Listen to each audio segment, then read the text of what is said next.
자, 내일이요. 8.15 광복절입니다. 그렇습니다. 이와 관련해서 최근에 이제 실시한 설문조사 결과를 보니까 국민 10명 가운데 7명 이상이 친일 잔재가 청산되지 않았다라고 응답을 했어요. 네, 그렇습니다. 해방 이후 80년이라는 세월이 흘렀지만 여전히 우리 사회에 친일 잔재가 많이 남아있다는 얘기잖아요. 이 법적으로라도 친일 관련 재산을 환수할 수는 없는지 그런 생각이 들더라고요. 네, 그렇습니다. 그래서 오늘 생활법률 시간에서는요. 친일 재산 몰수법에 대해서 알아보도록 하겠습니다. 네. 임대인 변호사와 함께합니다. 안녕하십니까? 네, 안녕하십니까. 네, 그렇죠. 안녕하세요. 자, 광복절 연휴가 이제 시작이 되잖아요. 네네. 네. 당연히 쉬시겠죠? 네, 이번에는 가족들과 즐거운 시간 보내려고요. 다행입니다. 네. 네. 워낙 또 바쁘셔가지고. 그러니까, 네. 앞에도 말씀드린 것처럼 내일이 8월 15일 제80주년 광복절인데 관련해서 친일 재산 몰수법에 대해서 이야기를 해주신다고요. 네, 앞서도 말씀해 주신 것처럼 우리가 해방된 지 벌써 80년이라는 긴 네. 시간이 지났는데 그럼에도 불구하고 일제 잔재를 청산하고 굴절된 역사를 바로 세우자 이런 작업은 여전히 진행되고 있습니다. 네. 네. 그중 하나가 바로 친일 반민족 행위자 재산의 국가 귀속에 관한 특별법, 이제 줄여서 친일 재산 몰수법인데요. 네. 역사를 잊은 민족에게 미래는 없다 이런 말도 있잖아요. 네, 네. 그래서 네. 오늘은 이 법에 대해서 이야기해 보려고 합니다. 자, 그러면 이 법 구체적으로 어떤 법입니까? 예, 일제 강점기 35년 동안에 일제에 적극적으로 협력을 했던 친일 반민족 행위자가 당시에 취득한 불법 재산을 조사하고 네. 그걸 국가로 귀속시키기 위해서 제정된 특별법인데요. 2006년에 본격적으로 시행이 됐습니다. 이 구체적으로는 1904년의 러일 전쟁부터 1945년 광복까지 일본 제국주의에 협력한 대가로 지위나 권력을 취득하고 네. 현재까지 본인 명의로 재산이 남아있거나 혹은 후손들에게 상속 증여를 한 사람들을 대상으로 하는 겁니다. 의외로 늦게 본격 시행이 돼서 2006년, 2000년대에 들어서 이런 법이 만들어졌다는 것 자체가 문제가 있는 것 같습니다.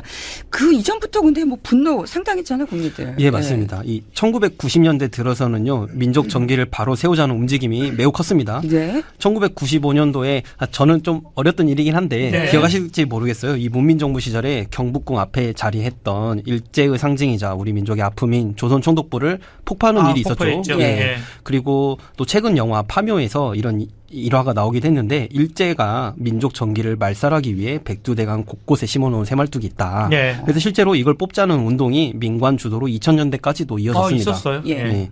그리고 김학순 할머님께서 일본군 위안부 피해 사실을 처음 공개한 것도 1991년 8월 14일 바로 오늘이었습니다. 예. 이런 가운데 대표적 친일파 후손들이 조산 땅 찾기 소송을 통해서 정부를 상대로 승소하는 일이 일어났습니다. 네. 그러니까 혹시 친일파 하면 떠오르는 대표적인 사람 누가 있으실까요?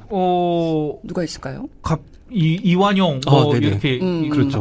갑자기 네네네 맞습니다. 네. 대부분 다 아실 텐데 네. 그러니까 을사늑약과 한일 예. 합병을 주도했던 또 3.1운동 진압을 앞장섰던 이완용입니다. 예.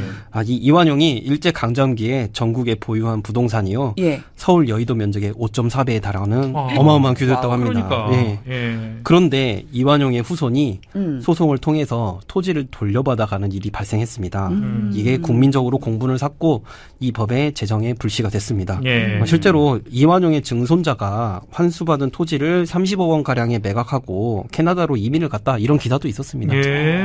이런 일련의 일들로 인해서 친일 청산과 과거사 정리가 쟁점으로 떠오르게 됐고요. 단순히 재산을 몰수하는 행위를 넘어서서 우리 불의를 바로잡고 일제에 저항한 3.1운동의 헌법 이념을 구현하자라는 게 이 법안의 목적이라고 할 수 있습니다. 예. 자, 그렇다면 뭐 성과가 있었는지도 궁금하고 네. 어떤 사람들이 이제 재산 몰수 명령을 네. 받았는지도 좀 궁금해요. 어떻습니까? 예, 법안이 제정된 바로 다음 해부터 국가 귀속이 이루어졌는데요. 네. 말씀드린 이완용뿐만 아니라 일제 강점기 때 강요를 역임하면서 친일 행각을 벌인 대표적 인물들이 다 포함이 됐습니다. 네. 을사조약 당시 중추원 고문을 지낸 고희경의 경우는 토지 규모가 19만 8천여 제곱미터, 당시 공시지가로만 17억 원 가량이었는데요. 또 정미칠적 중 한 명이라는 송병준의 땅도 몰수가 됐습니다. 이런 일들이 다 해방된 지 62년 만에 일어난 거죠. 이후에 4년간 환수된 총 재산은 168명에게서부터 토지로 약 337만 평, 금액으로 치면 당시 공시지가 2,100억 원 상당인데요. 네. 규모로 보면 여의도 면적 1.3배 가량이라고 보시면 될 수 있습니다. 네. 이렇게 환수된 국권은요. 어렵게 살던 독립유공자와 그 유족들의 예우 문제, 또 독립운동 기념 사업 예산 등으로 사용이 됐습니다. 예. 이걸 뭐 늦었지만 다행이라고 생각을 해야 하는 건지 좀 모르겠지만 이 상속이다 증여를 받은 후손들 입장에서는 이 재산을 몰수당하는 것에 대해서 이거 연자제 아니냐 뭐 반발도 있었을 것 같아요. 네, 그렇습니다. 실제로 재산 환수 결정이 내려진 이후에요. 많은 소송이 있었습니다. 네. 또 일부는 토지를 반환받아간 사례도 있었고요. 네. 또 재산권 침해 아니냐라는 그런 헌법 소송도 있었는데요. 2011년도에 헌법재판소에서 결정을 했는데 네. 이 법률은 합헌이다 네. 결정했습니다. 예. 이 법률은 과거의 반민특위 취지를 계승하고 정의를 실현한다는 공익성이 있다. 그리고 귀속 대상을 중대하고 범위가 명백한 몇 가지 유형으로 한정하고 있으니까 평등 원칙이나 연자제에도 어긋나지 않는다라고 판단을 했습니다. 예, 예. 반민특위 말씀해 주셨는데 그 당시에도 이제 재산을 몰수하려는 움직임이 있었어요. 그런데 많은 분들이 이제 그런 얘기를 하더라고요. 그때 당시 좀 제대로 이루어지지 못했다 네네. 이런 얘기들을 하고 있는데 그러니까. 그때와의 어떤 좀 차이점이 지금 있을까요? 예. 예. 이 반민특위는 1949년도에 친일파 처벌을 위해 설립된 첫 국가기관인데요. 반민족 행위 특별조사위원회가 있었고요. 부당한 이득을 환수하려는 시도를 하긴 했습니다. 하지만 그 활동은 매우 제한적이었고 또 군과 정치권의 방해로 실질적인 환수가 다 이루어지지 못하고 종료가 됐습니다. 예. 사실 이 반민특위는 어떻게 보면 형사처벌이 좀 중심적이었고 재산을 몰수하는 건 부차적인 시도였다 이렇게 보시면 될 것 같고요. 네. 반면에 2006년에 있었던 친일 재산 몰수법은 민사 형식에 가깝다라고 보시면 될 것 같습니다. 친일 행위에 대한 처단, 처벌, 형벌이 아니라 나라가 어려운 시기에 부당하게 취득했던 이득을 절차적으로 정당성을 갖춘 다음에 환수를 하는 성공적인 사례였죠. 예. 그래서 반민특위에서 실패했던 것을 교훈 삼아가지고 진일보했다 이렇게 평가할 수 있을 것 같습니다. 네, 네, 네. 앞서서 이제 민사 형식이라고 말씀하셨습니다. 민사 소멸시효 있잖아요. 어떤가요? 지금도 좀 적용이 되나요? 사실 여기서 좀 아쉬운 부분이 있는데요. 네. 법안은 여전히 존재를 하고 있습니다. 법안의 효력도 살아 있고요. 예. 그런데 다만 재산을 조사하고 환수를 진행하는 이 친일재산조사위원회 활동은요, 2006년부터 2010년까지로만 진행하고 현재는 해단이 됐습니다. 예. 그러니까 사실상 적용이 중단된 상태라고 봐야 될 것 같아요. 예, 예. 이제 뭐 그러는 사이에 친일 재산이 뭐 제3자한테 매각이 되거나 또 더욱 교묘하게 숨겨지고 또 그러다 보니까 전담기관을 만들자거나 조사위를 다시 구성하자, 운익재산을 신고하면 포상금을 주자, 뭐 이런 논의들도 꾸준히 있었습니다. 예. 네. 입법 노력도 있었는데 빈번히 실패했고요. 현재 22대 국회에서도 법안은 발의되어 있고 소관위원회가 심사 중입니다. 관련 논의를 좀 지켜보면 좋을 것 같고요. 바로 어제 대통령께서도 친일재산 환수를 별도로 챙겨라 이런 지시를 하기도 했습니다. 네, 네, 네, 네. 어제 뭐 그 뉴스도 좀 이제 의미 있게 좀 들리더라고요. 예. 네. 뭐 특별법 같은 걸로 하면 안 되나? 저는 그런 생각도 그러게요. 들긴 하더라고요. 네네. 예.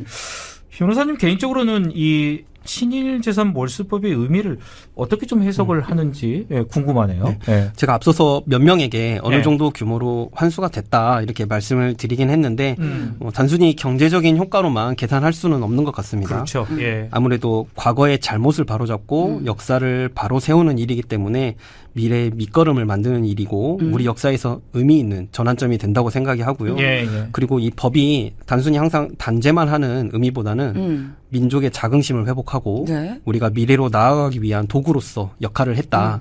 이런 측면에서 좋은 평가를 할 수 있을 것 같습니다. 예, 예. 맞습니다. 지금 문자로 0700번님이 역사를 바로 알고 삽시다. 라고 말씀 주셨어요. 그래요? 맞습니다. 맞습니다. 예. 예. 자, 오늘 광복절을 앞두고 특별한 법 이야기 친일 재산 몰수법에 대해서 자세히 들어봤습니다. 지금까지 임대현 변호사와 함께했습니다. 예. 오늘 말씀 고맙습니다. 네, 감사합니다.